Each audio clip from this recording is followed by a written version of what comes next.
অনেক মেয়েরা দেখবেন কাপড় পরার পরে ল্যাংটা আছে না নাই?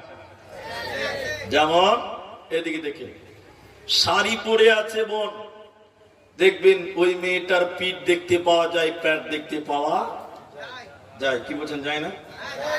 মেয়েটা শাড়ি পরেছে, ব্লাউজ পরেছে, সয়া পরেছে, এরপরও মেয়েটার পিঠ দেখতে পাওয়া যায়, প্যান্ট দেখতে পাওয়া যায়, হাত দেখতে পাওয়া যায়। কিন্তু আপনারা সবাইকে বলতে বলছি, কোন মেয়ে তার প্যান্ট এবং পিঠ পরপুরুষকে দেখাতে পাবে? সবাই বলুন। এই জন্য মুহাদ্দিসগণ বলছেন, কোন মেয়ে যদি শাড়ি কাপড় পরে নামাজ পড়ে, ওই মেয়েটার নামাজ হবে, দিনটা নয় কারে না। এই জন্য মহিলা উলঙ্গ কারা?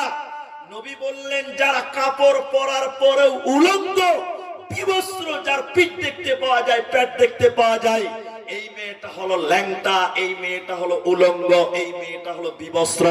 এই মেয়েটা জান্নাত তো দূরের কথা, জান্নাতের সেন্টও আল্লাহ তাদের দেবে।